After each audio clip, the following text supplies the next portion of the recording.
그들이 사도의 가르침을 받아 서로 교제하고 떡을 떼며 오로지 기도하는 것입니다. 네. 어떤 분이 이미 암송하셨네요. 자,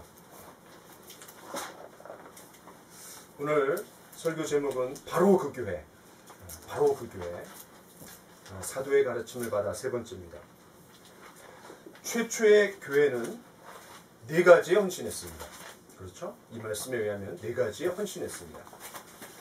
이 네 가지는 모든 세대의 성경적이고 건강한 교회의 핵심 DNA가 됩니다.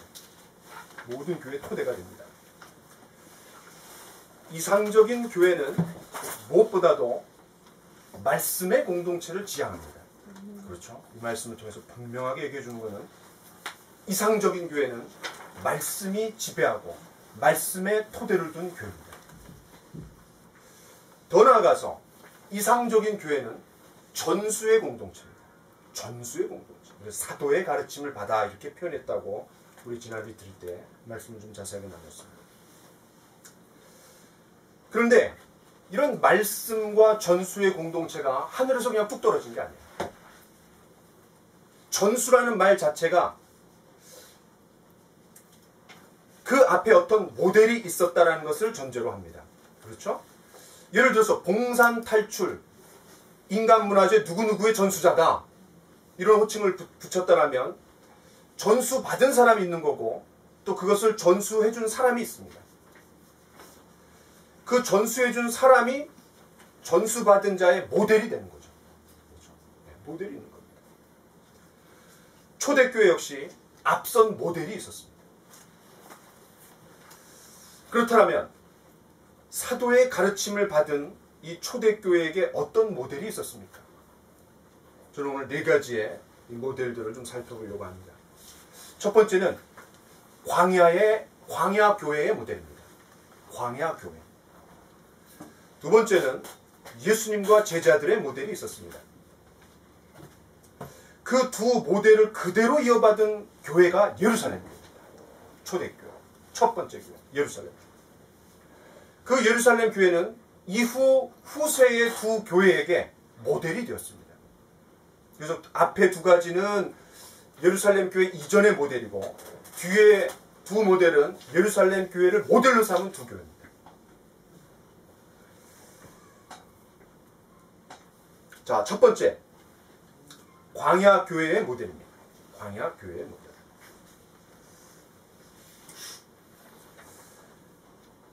자, 이 말씀은 사도행전을 잠깐 보겠습니다. 사도행전 7장 38절입니다. 여기 한번 보세요. 자, 같이 한번 읽겠습니다. 시작. 시내산에서 말하던 그 천사와 우리 조상들과 함께 광야교회에 있었고 또 살아있는 말씀을 받아 우리에게 주던 자가 이 사람이라. 예, 우리에게 주던 자가 이 사람이라 모세를 가리키는 거예요. 사도행전 7장은 스데반이 돌에 맞아 죽기 전에 이스라엘을 향해서 마지막으로 민족적으로 복음을 전하는 아주 중요한 장입니다. 그런데 여기서 뭐라 그랬냐면 시내산에서 말하던 그 천사와 우리 조상들과 함께 광야교회에 있었고, 그러니까 야, 이게 출애굽한 이스라엘 공동체가 뭐라는 거예요? 광야교회라는 거예요. 광야교회. 그리고 교회의 모델이 되는 거예요. 그럼 여러분, 교회가 뭡니까? 교회가 여러 가지로 정의할 수 있지만 가장 중요한 거는 불러냄을 받은 공동체. 뭐라고요? 불러냄을 받은 공동체. 어디로부터? 세상으로부터 불러냄을 받은 공동체. 그런데 그들이 시내산에서 주구장창 살았습니까? 아닙니다. 가나안 땅을 향해 가는 공동체였어요. 그렇기 때문에 교회는 뭐라 하느냐면 보냄을 받은 공동체입니다. 어디로? 세상을 향해서. 그 중간 기점에 어디에 있는 거예요? 시내산에 있는 겁니다. 다시 한번 얘기합니다. 교회의 정의, 세상으로부터 불러냄을 받은 공동체, 동시에 세상을 향해 파송받은 공동체. 그 중간 기점에 시내산이 있는 겁니다. 이해되시죠? 네. 그런데 이 광야교회가 시작될 수 있었던 두 가지 사건이 있습니다. 그 두 가지 사건 때문에 그들은 애굽과 완전히 결별이 이루어졌어요. 그 두 가지 사건이 뭐죠? 첫 번째는 유월절 어린 양의 사건입니다. 마지막 10번째 제가 유월절 어린 양의 사건. 두 번째 사건이 뭐죠? 홍해가 갈라진 사건.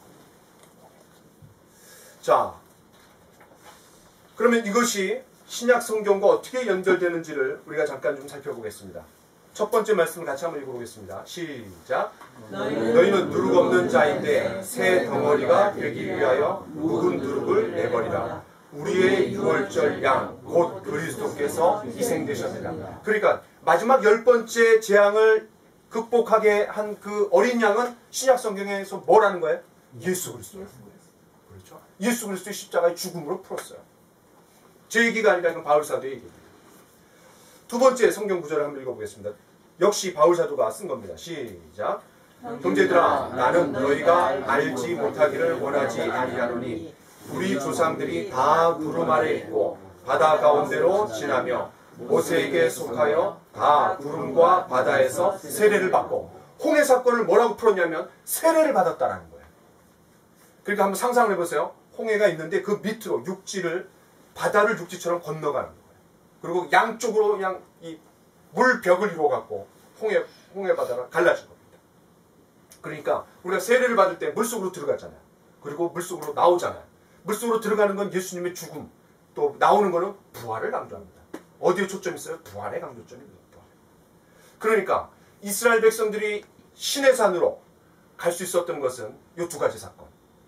예수님의 십자가의 죽음과 부활이 상징된 유월절 사건과 홍해 사건이다. 야, 이걸 보면은 결국 우리가 예수님의 십자가 죽음과 부활을 믿을 때 구원받는 것처럼 출애굽한 이스라엘 백성들도 십자가의 죽음과 부활을 통해 구원받은 거예요. 그러니까 신약 성경은 이거를 예수님을 통해서 보여준 거고, 그 예수님의 모델이 뭐예요? 모형이 뭐였어요? 이스라엘. 출애굽한 이스라엘 공동체였다. 자, 중요한 것은 그 다음입니다. 출애굽했던 이스라엘 백성들이 1월 15일 날 출발했습니다. 어디에서? 애굽에서 출발했어요. 며칠 날? 1월 15일 날. 그런데 약 50일이 지나서 어디에 도착했냐면 시내산에 도착했습니다. 자, 질문입니다. 그럼 그 시내산에서 얼마 동안 머물렀을까요? 출애굽했던 이스라엘 백성들이 중간 기점으로 시내산에 도착했는데 가나안 땅에 들어가기까지 곧 시내산에서 얼마 동안 머물렀을까요? 40일. 40일.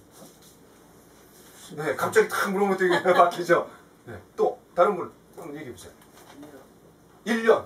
또 최순신 여사 일주일 동안 은혜 가운데 그냥 푹 빠지다 오셨어요. 야, 복음훈련학교를 갔다 오셨어요. 야, 자기 생일이 있는데 복음훈련학교에서 어떻게 좀 케이크 좀 받았어요?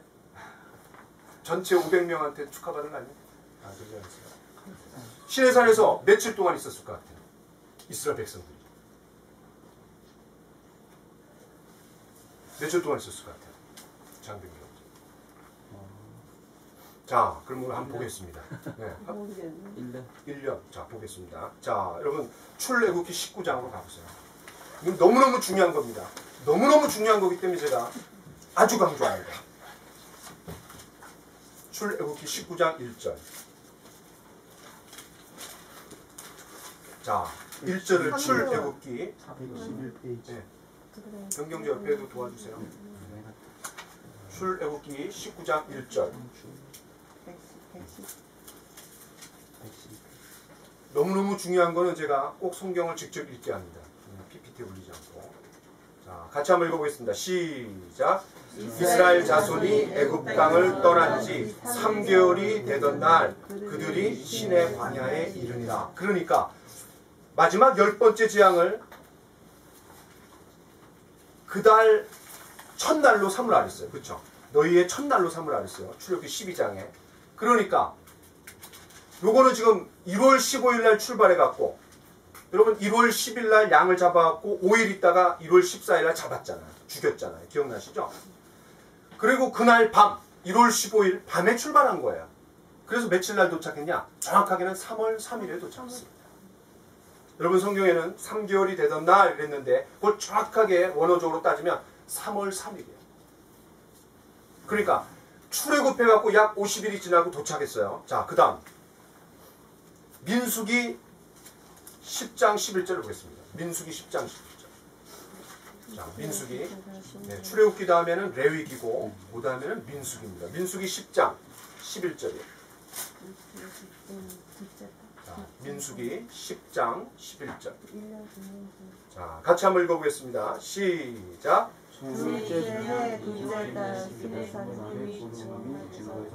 예, 제 성경에는 둘째 해 둘째 달 20날이에요. 그러니까 뭐의 기점으로부터 둘째 해예요? 애굽을 떠난 날로부터예요. 그게 1월 15일이에요. 그런데 그 해에 50일 후 3월 달에 도착했는데 다시 시내산에서 떠난 게 언제라는 거예요? 둘째 해, 둘째 달 20일. 이해되시죠? 그러면 얼마 동안 머물렀다라는 거예요? 약 1년이 안 되고 11개월 이상이에요. 그렇죠? 3월 3일에 도착했고 그 다음 해 2월 20일 날 출발했으니까 시내산에서 머물렀던 기간은 11개월 한 15일 정도 돼요. 여러분 절대로 잊어버리면 안 됩니다. 이거. 절대로 잊어버리면 안 돼요. 이게 성경을 보는 굉장한 안목이 열리는 겁니다. 요 하나만 알 때입니다. 그럼 좀 더 들어보세요. 그러면 출애굽기 19장과 민수기 10장 11절 안에 어떤 성경들이 놓여져 있습니까? 저 유명한 율법이 다 들어가 있습니다. 중요한 10계명이 들어가 있고 그 다음에 레위기도 들어가 있고 민수기에 10장이 들어가 있어요. 율법이 거의 다 들어가 있습니다. 그러면 이 11개월 15일 동안 광야 교회가 한 일이 무엇이었습니까? 하나님으로부터 직접 가르침을 받았어요. 이게 중요한 표현입니다. 하나님으로부터 직접 훈련을 가르침을 받은 거예요. 얼마나 큰 특권이었겠습니까? 이야, 성경에 저자이신 하나님으로부터. 그런데 그 매개가 뭐였어요? 하나님 뭘로 가르치셨어요? 율법을 가르치죠. 율법. 여러분 율법 하면은 굉장히 우리를 그 법이라는 말 자체가 우리를 구속하고 자유를 뺏는, 내가 하고 싶은 걸 하지 못하게 얽어매는 구속으로 생각하기 쉬워요. 그런데 여러분 율법이라는 말의 원래 의미가 뭐냐면 토라라는 뜻이에요. 히브리어로 토라인데 그거는 가르침이라는 뜻입니다. 가르침. 영어로는 instruction이에요. instruction. 가끔 김성근 감독이 뭐 인스트럭터로 그 여러 구단들을 다니면서 뭐 가르쳤다 이런 말 하죠. 가르치는 자입니다. 훈련시키는 자입니다. 그래서 이 토라는 우리를 구속하고 얽어매는 법이 아니라 가르침이고 교육입니다. 아주 쉽게 얘기하면 매뉴얼이에요. 매뉴얼. 애굽을 떠나서 젖과 꿀이 흐르는 가나안 땅에 들어가기 전에 먼저 그들은 철저하게 가르침을 받아야 했던 거예요. 왜 그렇습니까? 이미 430년 동안 애굽에 살면서 그들의 문화와 가치관에 동화되어 있던 거예요. 그걸 벗겨내는 작업이 필요했던 거예요. 여러분 구약 성경을 읽으면서 이스라엘 백성들이 한계에 부딪힐 때마다 항상 뭐라고 얘기하죠? 다시 애굽으로 돌아가자. 이런 말을 거듭거듭 합니다. 왜 그렇죠? 애굽의 잔재가 찌들. 우리도 예수 믿고 가끔은 예수 믿기 전의 삶으로 돌아가고 싶은 욕망이 생깁니다. 그리고 실제로 그렇게 됩니다. 자석처럼 막 당겨줘요. 중력처럼. 왜 그렇죠? 과거의 삶이 나를 붙드는 겁니다. 왜? 나에게 생명은 주어졌지만 나의 습성은 아직 바뀌지 않았잖아요. 습성이 바뀌는 건요, 시간이 많이 걸립니다. 제가 우리 딸아이의 그 요새 습성을 하나 바꿔주는 게 있어요. 뭐냐면 잠잘 때 무서우니까 이 조그만 등을 하나 켜줘요. 근데 그 등을 누가 끄죠 나중에? 엄마가 끄는 거예요. 엄마 아빠가. 근데 지가 꺼야 되잖아요. 그래갖고 은선아 아침에 일어나면 뭐부터 해야 되지? 가르쳐요. 그럼 이거 빼는 거예요. 일주일이 지났는데도 안 돼요. 야, 며칠이 지나야지 될까요? 네, 한 40일 지나면 보통 사람이 하나의 습관이 형성된다고 합니다. 네, 저는 또 꾸준히 하는 건 잘해요. 맨날 점검합니다. 은선아 네가 와서 빼. 제가 안 빼줍니다. 은선이가 쪼록 달려와갖고 뺍니다. 아, 그럼 은선이는 아빠를 사랑하기 때문에 아빠의 지시에 충성하려고 해요. 그러나 자기의 습성이 형성이 되지 않았어요. 그렇죠? 그거 될 때까지 시간이 걸려요. 군대에서도 반복 훈련하는 게 그런 거죠. 자, 이 430년 동안 그들의 문화와 가치관에 찌들어 있기 때문에, 거기에 동화되어 있었기 때문에 그 애굽에서의 삶을 벗어버려야 했습니다. 또 동시에 들어갈 가나안 땅의 그런 가치관과 문화에도 동화되어서는 안 됩니다. 동화되기는커녕 오히려 그들에게 다름을 보여주고 대조사회가 돼야 되고 다름의 공동체, 대안사회를 보여줘야 돼요. 그래서 매력을 풍기면서 그들을 구원하신 하나님을 알리는 거예요. 뭘로? 말이 아니라 삶. 기독교는 삶이 먼저 가요. 한편으로는 과거의 삶을 지워나가고 다른 한편으로는 그 지워나간 삶의 빈자리에 새로운 삶을 채워넣는 겁니다. 그 기준과 토대가 뭡니까? 그것이 하나님 말씀입니다. 율법. 자, 이런 배경을 우리가 깔면은 이 말씀이 아주 잘 이해가 될 수 있습니다. 같이 한번 읽어보겠습니다. 시작. 너희는 너희가 거주하던 애굽 땅의 풍속을 따르지 말며 내가 너희를 인도할 가나안 땅의 풍속과 규례도 행하지 말고 너희는 내 법도를 따르며 내 규례를 지켜 그대로 행하라. 나는 너희의 하나님 여호와니라. 여러분 머릿속에 그려지십니까? 한쪽은 애굽에서 나왔어요. 그런데 한쪽은 가나안으로 들어가야 돼요. 그 사이에 뭐가 있는 거예요? 신의 삶. 그래서 애굽에서의 삶을 벗어버리고 또 가나안 땅에 들어갈 삶의 모습도 답습하면 안 되고 신의 산에서 뭐를 형성하라는 거예요? 성경적인 삶을 형성하라는 거예요. 더 중요한 거는 그 성경적인 삶, 성경을 주신 하나님을 닮으라는 거예요. 닮아갖고 가나안 땅에 가서 어떻게 하라는 거예요? 다름을 보여주라는 거예요. 다름. 왜 오늘날의 많은 한국교회 있는 사람들이 다름을 보여주지 못합니까? 닮을 기관을 안 가졌기 때문에 그래요. 닮을 기관을. 예배만 왔다 갔다 하기 때문에 닮을 기간을 갖지 못했던 거예요.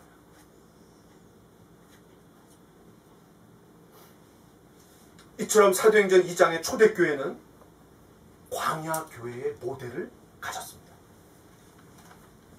구원을 경험한 후 제일 먼저 사도의 가르침을 받은 이유가 바로 여기 있습니다. 모델이 있었기 때문에. 자, 두 번째입니다. 예수님과 제자들의 모델입니다. 자, 이 두 번째 모델은 이제 좀 가까워졌어요. 이 사도행전 2장과. 이스라엘은 안타깝게도 이 세상과 다르기보다는 세상에 동화되어 버렸습니다. 어떻게 알죠? 두 개로 나라가 쪼개지고 반별망했어요. 뭐 때문에? 두 가지 때문에. 우상숭배와 성적인 타락 때문에. 근데 놀라운 거는 아까 애굽의 풍속과 규례를 쫓지 말고 가나안 땅의 풍속과 규례를 쫓지 말라 그랬잖아요. 근데 애굽과 가나안 땅의 공통점이 뭐냐면 두 가지입니다. 우상숭배와 성적인 타락. 그러니까 다름을 보여줬어요? 아닙니다. 동화되어버렸어요. 그게 이스라엘이 하나님의 종의 역할을 하지 못하게 된 이유입니다. 그럼 이제 새로운 모델이 필요하잖아요. 그 모델이 누구죠? 이제 여호와의 종이 누구죠? 그전에는 이스라엘이었는데 이제는 누가 됐나요? 예수 그리스도께서 하나님의 종으로 오신 겁니다. 그리고 한 사람이 할 수 있는 건 말밖에 못해요. 그런데 두 사람 이상이 되면 삶을 보여줄 수 있습니다. 사랑을 어떻게 보여줍니까? 혼자 보여줄 수 있나요? 두세 사람 이상일 때 사랑을 보여줄 수 있습니다. 희생을 혼자 보여줄 수 있나요? 두세 사람, 공동체가 있을 때 보여줄 수 있습니다. 용서를 혼자 보여줄 수 있나요? 말은 할 수가 있죠. 그러나 용서는 두세 사람이 모이면 용서를 보여줄 수 있습니다. 그래서 예수님이 하나님의 종으로 오셨고 12 제자와 함께 공동체를 이루신 겁니다. 교회의 원형이죠. 씨앗이죠.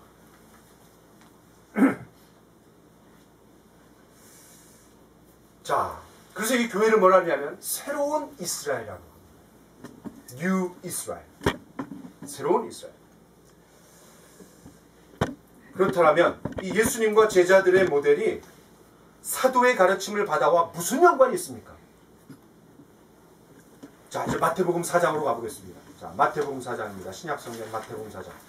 이것도 중요하니까 직접 성경을 읽으려고 해요. 마태복음 4장.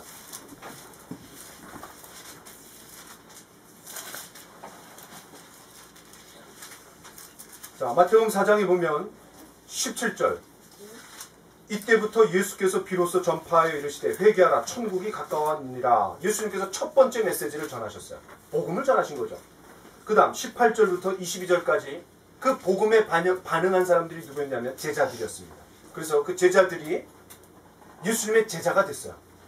물론 예수님의 부름을 받기 전에 약 9개월 이상의 시간이 이미 있었어요. 예수님의 삶을 관찰하면서 이제는 예수님의 부름에 응해서 배와 그물을 버려두고 자기 직업과 가족을 다 버려두고 예수님만 쫓는 그런 제자들이 됐습니다. 그런데 중요한 거는 여기서 23절입니다. 자, 같이 23절을 읽어보겠습니다. 시작.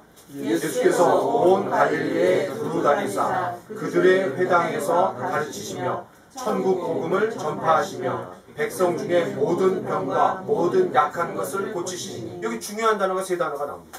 뭘까요?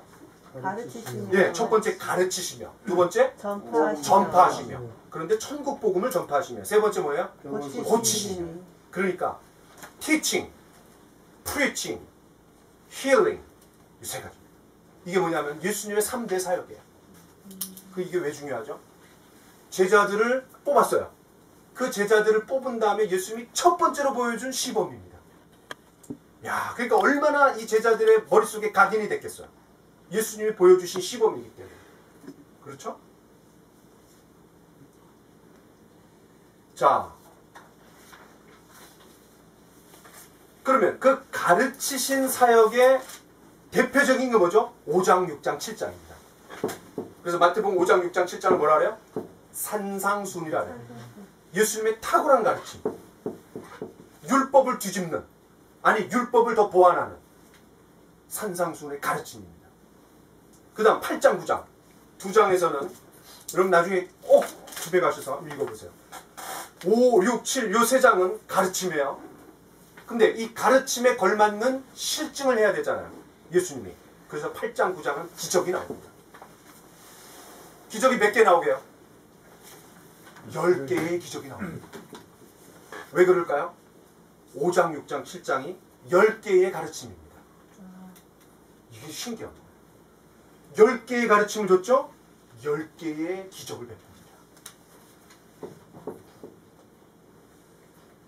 그 다음 10장입니다. 자, 10장을 보세요. 흐름의, 이 마태복음의 흐름이 그렇습니다. 10장 2절을 여러분 보세요. 2절이 뭐냐면 이제 제자들을 12제자들을 다 불렀어요. 아까 4장에서는 처음 4제자들이에요. 그런데 이제는 10장이 됐을 때는 이미 시간이 좀 지나갔고 12제자가 부름을 받았어요. 그 다음에 예수님이 어떻게 하시죠? 이 10장이 중요한 거는 그들을 파송합니다. 다시 말해서 그들을 훈련장으로 보내는 거예요. 그럼 이제 이렇게 정리할 수 있어요. 5장, 6장, 7장, 3장에서는 뭐지? 뭐예요? 야, 가르침. 그러니까 제자들 향해서 예수님 이렇게 말하는 거랑 똑같아요. 야, 들었지? 그죠? 그 다음에 8장, 9장 뭐예요?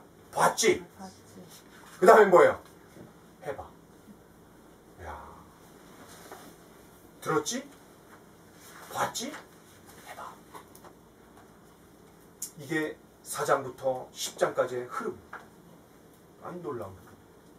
여러분 꼭 집에 가셔서 성경을 4장부터 쭉 읽어보세요. 진짜 우리가 그렇게 진짜 하고 싶은데 시간이 없으니까 그렇게 못해요. 꼭 그렇게 해보세요. 여러분 왜 초대교회가 제일 먼저 사도의 가르침을 받았습니까? 그 예수님의 모델이 제자들에게 그대로 이어지는 거예요. 자, 여기 이제 한 말씀 한번 보겠습니다. 우리가 아까 4장 24절 읽었는데 마태복음 9장 35절을 두 번째 구절을 한번 읽어보겠습니다. 시작. 예수께서 모든 도시와 마을에 두루 다니사 그들의 회당에서 가르치시며 천국 복음을 전파하시며 모든 병과 모든 약한 것을 고치시니. 요거는 마태복음 4장 23절과 마태복음 9장 35절을 하나로 묶어주는 한 그룹입니다.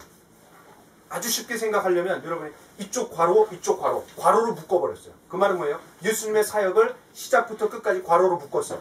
그 다음에 10장부터는 새로운 과로가 열리는 겁니다. 누구로부터? 제자들의 제자들의 파송으로부터.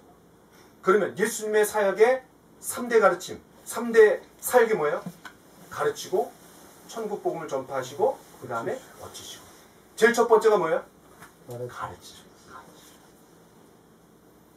이런 예수님의 사역을 똑똑히 목격했던 제자들이 제일 먼저 사역을 할 때 뭐부터 했겠어요? 가르치는.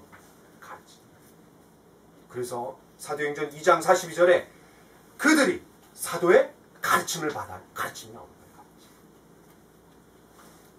자, 세 번째.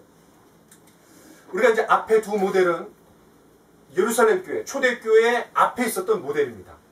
이제는 이 초대교회, 예루살렘 교회를 모델로 삼은 전수받은 교회들을 제가 두 교회를 제시하려고 합니다. 자, 안디옥 교회의 모델입니다. 여러분, 사도행전은 두 교회가 중심을 이루어서 펼쳐집니다.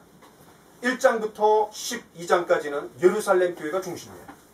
그 다음에 13장부터 28장까지는 안디옥 교회가 중심입니다.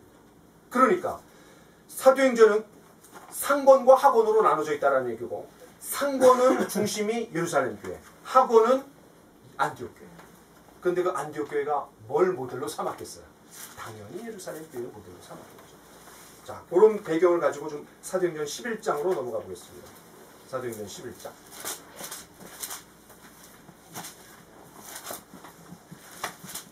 제가 오늘 이 말씀 선포의 시간을 통해서 가르침을 주는 거예요. 성경의 가르침을 주는 거예요. 잘 여러분 이해하셔야 돼요. 흐름을 따라가셔야 돼요. 자, 사도행전 11장 19절을 같이 한번 읽어보겠습니다. 시작. 그때에 스데반의 일로 일어난 환난으로 말미암아 흩어진 자들이 베니게와 구브로와 안디옥까지 이르러 유대인에게만 말씀을 전하는데, 이 중요한 건 뭐냐면 8장의 사건입니다. 8장을 한번 보세요. 8장을 손에 띄고 8장 1절을 같이 한번 읽어보겠습니다. 8장 1절. 8장 1절을 읽고 다시 11장으로 넘어오겠습니다. 시작. 사울은 그가 죽임당함을 마땅히 여기더라. 그날에 예루살렘에 있는 교회에 큰 박해가 있어 사도 외에는 다 유대와 사마리아 모든 땅으로 흩어지니라. 이게 중요해요. 한편으로는 흩어져 갖고 사도행전 8장에 어디로 흩어졌냐면 사마리아로 흩어졌습니다. 그래서 빌립이 사마리아에 가서 복음을 전하는 거야. 그런데 또 그때 흩어진 사람들이 어디로 갔어요? 다시 이제 11장으로 넘어오겠습니다. 어디로 흩어졌어요? 베니게와 구브로와 안디옥. 여러분 머릿속에 안 그려져도 상관없어요. 나중에 우리가 이제 지도를 보면서 좀 더 자세하게 보겠지만, 중요한 건 뭐예요? 그 흩어진 사람들이 동시에 한편으로는 사마리아에서, 한편으로는 안디옥에 가고 복음을 전했다는 거예요. 자, 그런데 20절이 중요합니다. 같이 읽겠습니다. 시작. 그 중에 구브로와 구레네 몇 사람이 안디옥에 이르러 헬라인에게도 말하여 주 예수를 전파. 이게 중요해요.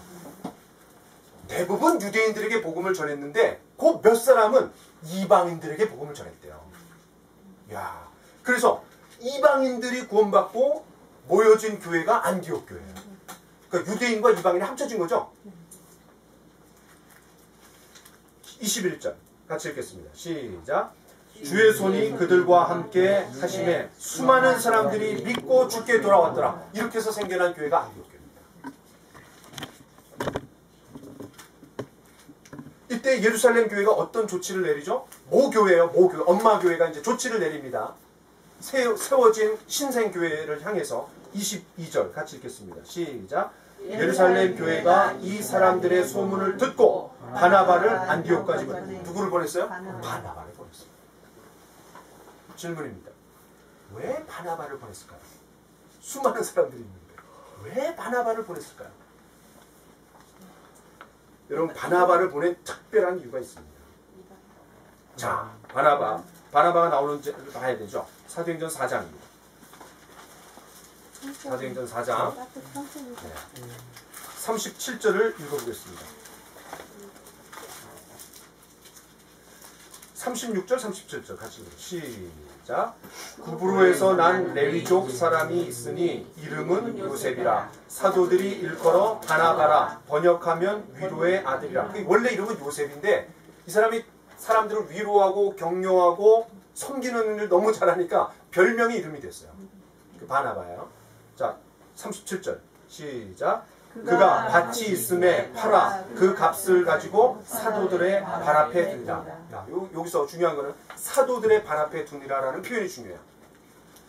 자기가 물건을 팔아갖고 사도들의 발 앞에 두면서 마음껏 처분하십시오. 가난한 사람들을 위해서 교회가 마음껏 처분하십시오. 라는 의미도 되지만 더 중요한 의미는 뭐냐면 사도들의 발 앞에 있었다라는 의미는 뭐냐면 사도들로부터 직접 가르침을 받고 훈련받았다라는 의미입니다. 여러분 성경에 마르다와 마리아 이야기가 있어요. 마르다는 예수님을 섬기려고 북적북적 됐어요. 그런데 마리아는 예수님의 발치에서 뭐 했죠? 예수님의 가르침을 받았어요. 그게 무슨 말이에요? 마리아는 예수님으로부터 말씀을 받고 훈련받았다는 의미예요. 자, 그럼 이제 의미가 정확해졌습니다. 왜 신생교회에 많은 사람들이 주님께 돌아왔을 때 모교회였던 예루살렘 교회가 바나바를 파송했죠? 가서 제자 훈련시키라. 가서 제자 훈련. 왜? 제자 훈련을 사도로부터 직접 훈련받은 사람은 바나바였어요. 그리고 그의 성품 자체가 다른 사람들을 잘 위로하고 격려하는 사람이었기 때문에 적절하다고 판단했던 거예요. 자, 그럼 다시 이제 사도행전 11장으로 넘어옵니다. 그 바나바가 파송받음으로 말미암아 큰 역사가 일어났습니다. 24절 같이 읽겠습니다. 11장 24절 시작. 바나바는 착한 사람이요 성령과 믿음이 충만한 사람이라. 이에 큰 무리가 주께 도와하시더라. 더 많은 사람들이 주님께 돌아왔어요. 구원받았어요.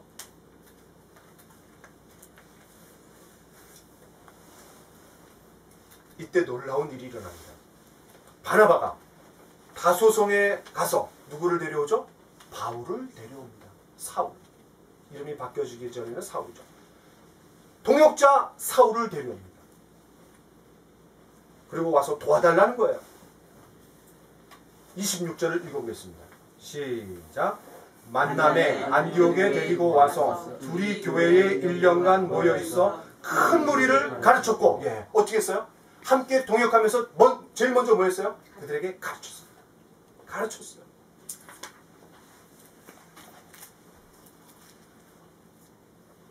사실 이 안디옥 교회는 스데반의 일로 인해 생긴 핍박이 일어났을 때 흩어지면서도 복음을 담대하게 전했던 사람들의 그런 사람들이 지도자로 있었어요. 이미. 그럼에도 불구하고 바나바는 누구를 찾아가서 사역을 부탁했죠? 사울을 찾았어요. 왜 그렇습니까? 왜 사울을 찾아서 부탁했을까요? 이미 복음을 잘 전하는 그런 사람들이 있었음에도 불구하고. 왜 그렇죠? 이 바나바는 자기가 제자 삼는 자였고 제자 훈련가였고 단순히 복음을 전하는 사람들 뿐만 아니라 제자 훈련을 잘 시킬 수 있는 사람을 필요로 했던 거예요. 그래서 바울을 데려옵니다. 그 바나바와 바울이 함께 동역하면서 뭐에 집중했죠? 큰 무리를 가르쳤고 가르치는 사역에 헌신했습니다.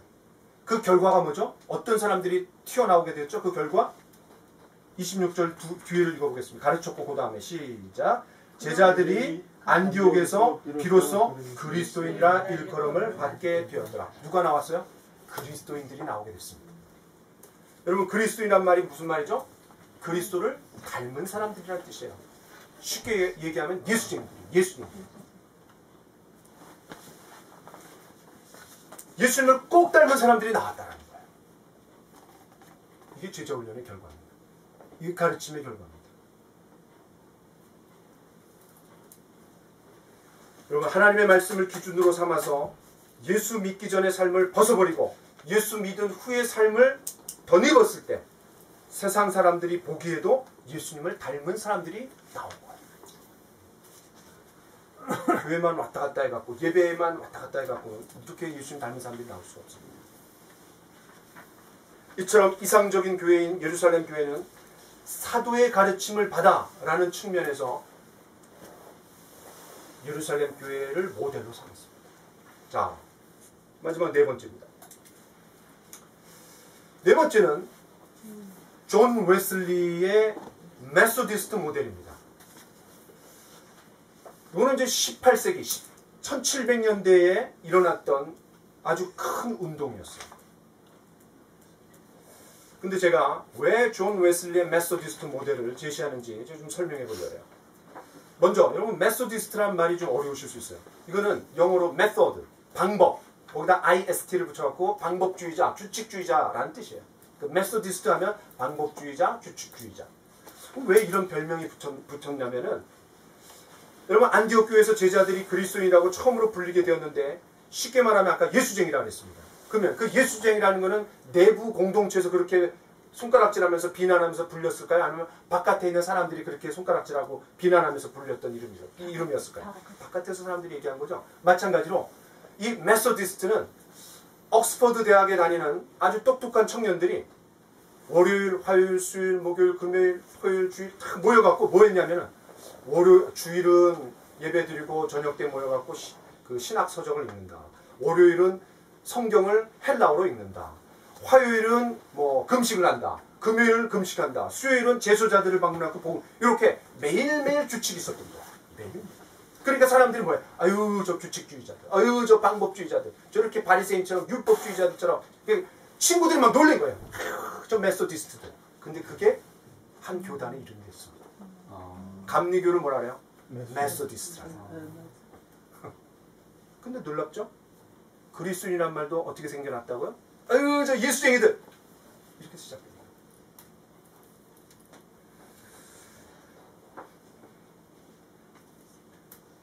제가 대학 시절에 몸담았던 선교단체가 내비게이터입니다. 미국 해군을 뭐라 그래요? US Navy라 그래요. 근데 내비게이터가 처음 시작된 게 미 해군으로부터 시작됐어요. 그래서 아유 저 항해자들 그게 단체 이름이 됐습니다. 야 이런 거 보면요. 우리 교회 이름이 뭐죠? We are happy church. 우리는 행복한 교회입니다. 사람들이 우리끼리 우리는 행복해 이렇게 얘기하면 아무 의미가 없어요. 야, 저 사람 보니까 되게 행복해 보여. 이렇게 나와야 돼요. 그렇죠? 자, 이 존 웨슬리는 1703년에 태어나서 1791년에 그러니까 18세기를 꽉 채워서 살았던 사람입니다. 그런데 그의 나이 35살, 목사고 옥스퍼드 대학의 교수고 미국 선교사의 경험을 갖고 있던 이 사람이 거듭나지 않았습니다. 그러다가 거듭났어요. 예수 만나고 변화됐어요. 그리고 생겨난 게 이 메소디스트들이 생겨났습니다. 이 사람 복음 전해갖고. 그런데 웨슬리가 복음을 전할 때마다 많은 사람들이 주님께 돌아왔어요. 어떨 때는 3,000명, 어떨 때는 2만 명이 모인 곳에서 복음을 전했대요. 그런데 웨슬리가 복음을 전해갖고 구원받은 사람은 25%밖에 안 된대요. 물론 그것도 대단한 숫자입니다. 더 놀라운 거는 그 복음을 전해갖고 각성된 사람들이 웨슬리를 와갖고 바짓가랭이 붙들고 선생님 어떻게 하면 내가 구원을 받을 수 있습니까? 이 잠자던 영혼이 깨어나갖고 구원받기 위해서 웨슬리 앞에 무릎 꿇고 막 빌었다는 거예요. 그때 웨슬리가 뭐라 했냐면 무슨 그룹에 가십시오. 무슨 그룹에 가십시오. 그 그룹에 갔어요. 거기서 구원받은 사람이 75%. 저는 주일 모임에서 구원받은 사람들도 많이 생기길 원하지만 행복의 집에서 구원받은 사람들이 더 많아지길 원합니다. 그게 진짜 행복의 집에 사람들을 초대하는 건 너무 쉬워요. 우리 가정으로 오세요. 우리 회사의 그 모임으로 오세요. 교회로 오라는 건 이거 좀 어렵잖아요. 아무래도 부담스럽잖아요. 중요한 거는 존 웨슬리가 그런 사람들을 그대로 방치하지 않고 소그룹으로 연결시켰다. 웨슬리가 위대한 설교자였기 때문에 설교 부탁을 받았어요. 그러면 조건을 걸었답니다. 내가 설교를 합니다. 그 다음에 그 설교 내용을 들은 사람들 중에 각성된 사람들을 소그룹으로 묶지 않는다면 나는 거기에 가지 않겠습니다. 존 웨슬리의 사역의 비밀은 소그룹이었습니다. 그런데 이 웨슬리의 소그룹 운동은 크게 두 개의 큰 축으로 연결되어 있어요. 주일날 이 메소디스트들이 저녁에 모여요. 저녁에. 그 전체 모임을 뭐라 하냐면 연합신도회라 해요. 연합신도회. 연합된 신도회. 신도회라는 말이 뭐냐면 아주 쉬운 말로 영어로 소사이어티예요. 소사이어티. 여러분 소사이어티가 두 가지 의미가 있어요. 하나는 사회라는 뜻이 있죠. 또 하나의 뜻이 뭐냐면 동아리라는 뜻이 있어요. 클럽. 소그룹이라는 뜻이에요. 그래서 연합신도회 하면은 그 사람들이 함께 모이는 전체 모임이라는 뜻이에요. 그래서 주일날 전체 모임을 갖고 그 다음에 평일날 다양한 소그룹으로 흩어지는 거예요. 여러분, 자, 이게 뭐죠? 죽은 시인의 사회 아세요? 네, 영화 보셨어요? 네. 저도 본 적이 있는데 이 제목을 얼마나 잘못 정했는지 이제 여러분 아실 거예요. Dead Poet Society거든요. 그걸 그대로 죽은 시인 사회. 원래는 뭐죠? 죽은 시인 동아리예요. 여기서 이거를 영화 제목을 정한 사람이 Society를 우리가 일반적인 국어, 영어, 사회 이런 것처럼 Society로 사회로 얘기한 거예요. 아닌데 이 영화의 내용은 고대 시인들의 그런 시를 이렇게 연구하는 그걸 낭송하는 클럽이었어요. 한 반의 클럽, 학교의 클럽. 그렇죠? 자, 메소디스트 운동의 뼈대는 뭐라고요? 두 개의 축. 하나는 연합신도회, 함께 모이는 전체 모임, 그리고 주중의 소그룹이었어요. 자, 그런데 그 전체 모임, 대그룹 모임인 연합신도회에서 메소디스트들이 한 일이 중요해요. 한 일. 그 메소디스트 운동에서 가장 중요한 것은 여러 소그룹이 있지만 속회라는 소그룹이 있어요. 속회. 그런데 전체 모임에서, 주일날 전체 모임에서 뭐 했냐면 그들이 모였을 때 성경의 진리를 올바르게 가르쳤어요. 성경을 강해했어요. 그리고 그 진리를 분명하게 이해할 수 있도록 티칭이 이루어진 거예요. 그러면 소그룹에서 뭐 했습니까? 그 주일날 전체 모임에서 가르쳐준 성경을 주중에서 주중 소그룹에 가갖고 그걸 살아내는 거예요. 살아내고 또 같이 나누고 같이 기도해주고 또 살아내면서 힘들었던 죄의 문제, 유혹의 문제 이런 것들 같이 나누면서 씨름했던 거예요. 그러니까 주일날 모임은 좀 유식하게 얘기하면 인지 모드예요. 머릿속으로 하는 모임이었다라면 주중의 모임은 뭐였어요? 행동 모드예요. 행동 모드. 이해되시죠?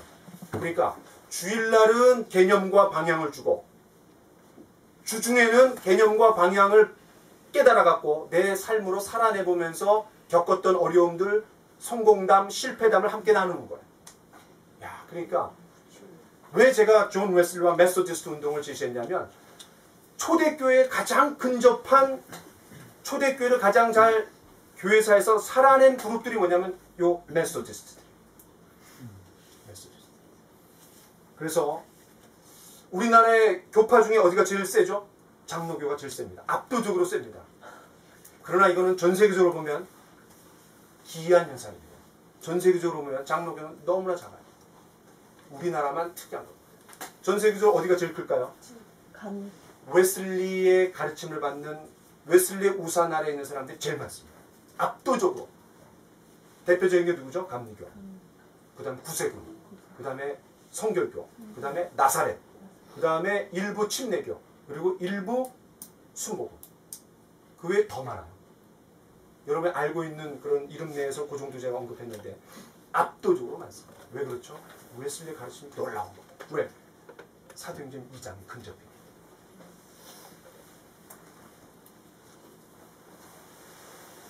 메소디스트 운동에 들어간 사람들은 삶이 콱콱 변했습니다.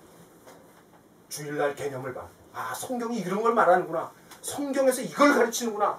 하나님이 이걸 말씀하시는구나. 그리고 그거를 삶으로 끌고 가갖고 살아내려고 막 애쓰는 거예요. 근데 혼자 하면 안 되잖아요. 그 가르침을 같이 받은 소그룹으로 모여갖고 뭐 10명, 20명 같이 모여갖고 씨름하고 같이 기도해 주는 거예요. 그럴 때 변화가 일어났어요.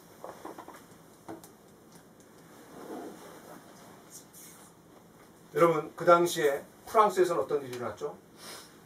바스티유 감옥을 민중들이 가갖고 다 때려부시고 왕을 때려잡고 혁명이 일어났어요. 피해 혁명이 일어났어요. 그런데 동시대에 영국에서는 어떤 일이 일어났죠? 그 프랑스의 피해 혁명 때문에 그것이 옮겨붙을 막 그런 처지였어요. 왜? 산업혁명 때문에 10살 미만의 아이들이 공장에 가서 15시간씩 일하는 거예요. 그러니까 그냥 터지기 일보 직전이에요. 그런데 역사가들에 의하면 프랑스는 피해 혁명이 있었지만 영국은 예수 그리스도의 보혈의 혁명이 있었다는 거예요. 피해 혁명이 없었어요. 왜 그랬습니까? 감. 누가? 존 웨슬리. 말씀을 마치려고 합니다. 자, 여러분 이거 보세요. 두 개의 삼각형이 보이죠? 어떤 삼각형이 더 안정적으로 보이나요? 왼쪽. 왼쪽? 정삼각. 예, 정삼각형. 두 개 정삼각형이요. 하여튼 여러분이 보실 때 왼쪽에 있는 게 더 안정적으로 보이죠. 이거는 우리의 신앙을 어디에 토대에 두느냐에 따라 달라지는 겁니다. 어떤 사람은 안정적인 신앙을 가질 수 있고요. 어떤 사람은 불안정한 신앙을 가질 수 있습니다. 자, 이걸 보시면 돼요. 똑같은 삼각형입니다. 가운데 뭐죠? 신앙이라고 제가 faith라고 했습니다. 우리의 신앙의 토대를 어디에 두느냐에 따라 안정적이냐 아니면 그냥 상황과 환경에 따라 감정적이냐, 이리 쓰러졌다 저리 쓰러졌다, 좋을 때는 한없이 좋다가, 야 이거 유지하는 것 자체가 얼마나 고개를 타는 것 같아요. 그런데 금방 쓰러지기 쉬워요. 맨 밑에 팩트입니다. 팩트가 뭐죠? 사실. 사실 곧 하나님의 말씀에 우리의 신앙의 토대를 둘 때 우리의 신앙은 견고합니다. 안정적입니다. 거기에 토대 하에서 감정적으로 필링이 생깁니다. 대표적인 사람 누군지 아세요? 다윗입니다. 다윗의 시편을 보세요. 얼마나 감정적으로 충만합니까? 그러나 그 시편의 토대에 깔려있는 건 뭐죠? 말씀입니다. 그러나 우리의 감정에, 우리의 신앙의 토대를 둘 때 오른쪽에 있는 것처럼 감정의 신앙의 토대를 둘 때는 현상적이고 가시적이고 뭔가 나한테 일어나는 것 같아요. 눈물도 나고 방언도 터지고 뭐 좋아요. 그런데 이 말씀의 토대가 없으면은 좋을 땐 좋아요. 그러나 조금 상황이 어려워지고 조금 환경이 바뀌면 이리 쓰러졌다 저리 쓰러졌다 안정정신입니다. 이 두 삼각형은 우리의 신앙을 가늠해 볼 수 있는 바로미터입니다. 기준점이 될 수 있어요. 한번 여러분 엄밀하게 여러분 자신의 신앙을 한번 요 잣대에다 한번 딱 갖다 놔보세요. 개인적으로.